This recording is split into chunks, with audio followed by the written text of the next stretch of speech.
Let's get right to today's action. We have Joe Bell, Schaefer's Investment Research Senior Equity Analyst. He's going to tell us why it's time to rotate into defensive sectors. Ernie Cecilia, Bryn Mawr Trust Chief Investment Officer, is going to tell us where he's finding pockets of opportunity.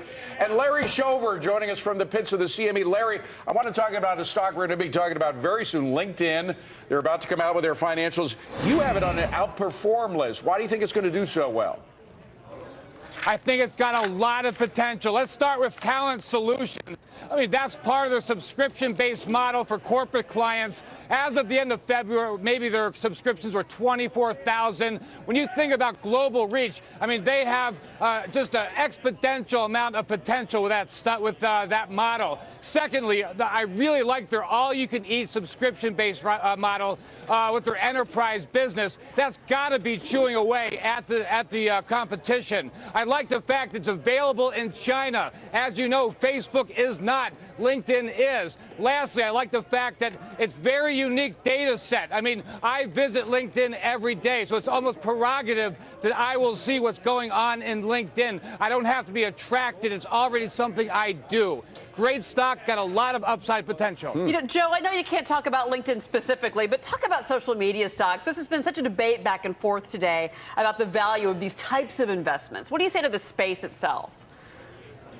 Yeah, sure. I think that's a space that had a lot of hype coming in the past couple years and past several months, really, and then we started to see the price action deteriorate.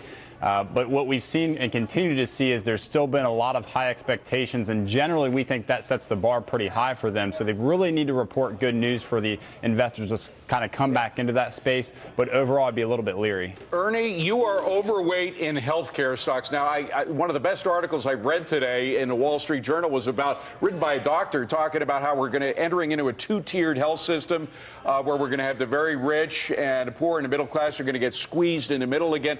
Are you concerned as the problems with Obamacare rollout continue? Are you concerned that may weigh in a negative way on healthcare stocks? We think, generally speaking, David, and thank you for having us on, generally speaking, that Obamacare will increase demand for healthcare products, for drugs. We like some of the big pharmaceuticals like Pfizer, which has a very strong pipeline and well-valued, Novartis, for example. Also Amgen, we still like some of the biotech space. So we think actually it's a positive, David. But Ernie, are you not concerned? Are you not concerned with the concerns of doctors and other healthcare providers who say that, in fact, there just aren't enough doctors to go around? Well, we certainly did think that, but again, we're thinking of the suppliers. Think of the fact that we're talking about ethical drug companies. We're talking about drugs themselves, not necessarily delivery of that. So we'd be more concerned on the hospital side, but not concerned as much on the pharmaceutical side. So we see good valuation. We see defensive characteristics in a market that, in some cases, we just talked about technology and other areas that have a lot of momentum. We think there's some defensive characteristics that are really positive. We might have to break in at any moment for LinkedIn's earnings, but Ernie, I do want to get your take on Microsoft. You know, we're talking about social media, the space, but you like Microsoft. That's one of your tried and trues right now. Cheryl, thank you. Yes, as it was stated a couple of moments ago by your other guest, those stocks, a lot of the social media stocks have been very strong. We like Microsoft. We think the new chairman has the company turned in the right direction. They just released earnings, which were very strong. We like the fact that, and one of the themes, Cheryl, is that it's a replacement demand cycle. We think replacement demand was under a lot of downward pressure during the recession of 2008 and just coming back. So we like the cloud, we like the mobile, and we think the company is in the right direction and valued very attractively right now. Larry Shover, we do have LinkedIn earnings that have come out. There's some dispute about the final figure because of all the things that have to be factored in, but the stock is trading down. Let me go to Adam Shapiro first, then get Larry to come in and weigh in on this. There's some dispute about the figures. Go ahead, Adam. Well, the earnings per share appears to be the adjusted earnings per share a beat, 38 cents. The street was expecting 34 cents. Revenue, they're saying, in the first quarter was up 46%, 400 over the year ago period, $473.2 million versus $466.57 million. And they are also talking about the fact that they do have over 300 million users. going to keep going into this. But again, it appears to be a beat. Adjusted earnings per share, 38 cents when the street was expecting 34 cents, David. Larry, I just got to tell you, though, Larry, we do have the number down. As you can see, after hours, the bid is down to 155, ended the day at 161. A lot of that probably has to do with the corporate sponsors. I guess they're about 20, what is it, about 24,000 now. They were expecting that to go up to 26,000.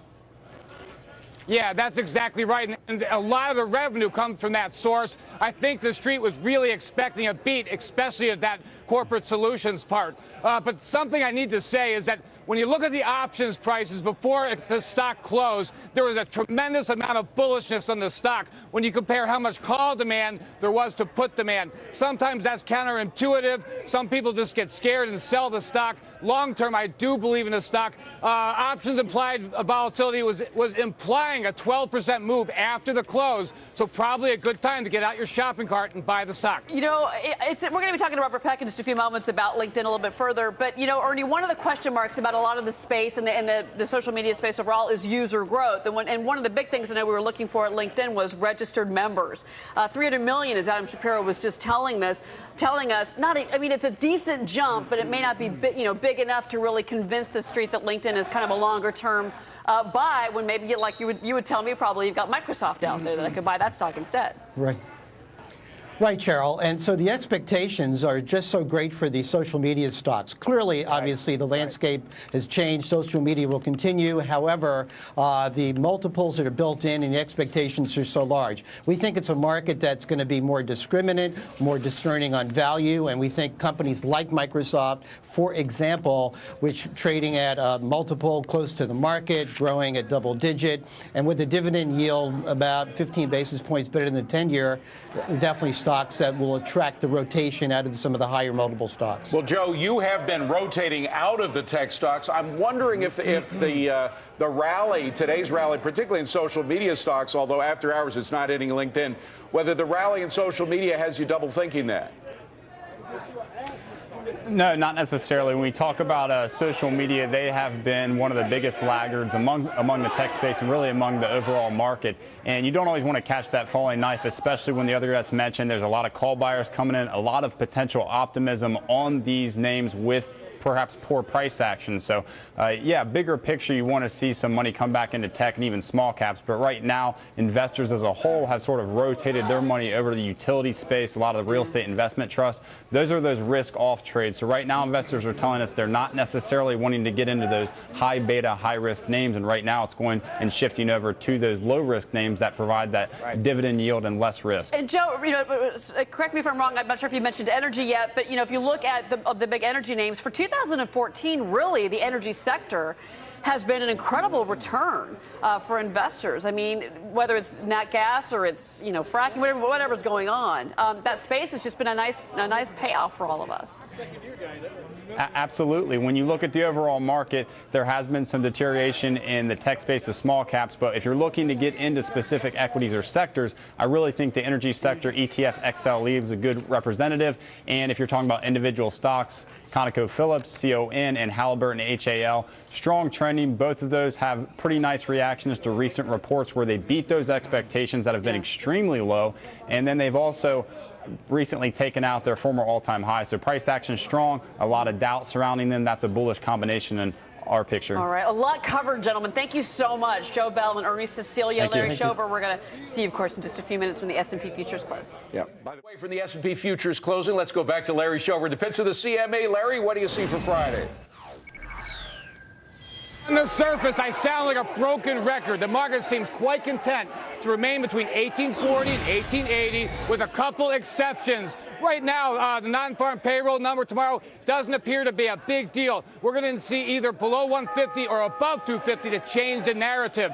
But what is worrying traders right now is the yield curve. Right now, it's flattening. We're seeing the 10-year yield very cheap right now, somewhere in the 260 range. If we're going to continue to rally, we need to see growth. We need to see a little bit of inflation. We need to see the 10-year yield 275, 280. That is not happening, and it's very disconcerting to some traders behind me. Well, you don't want to see the yield curve inverting, that's for sure. And, of course, tomorrow morning we get that jobs report, so we'll be watching. Thank you very much, Larry. Thank you, Larry. Yes, sir.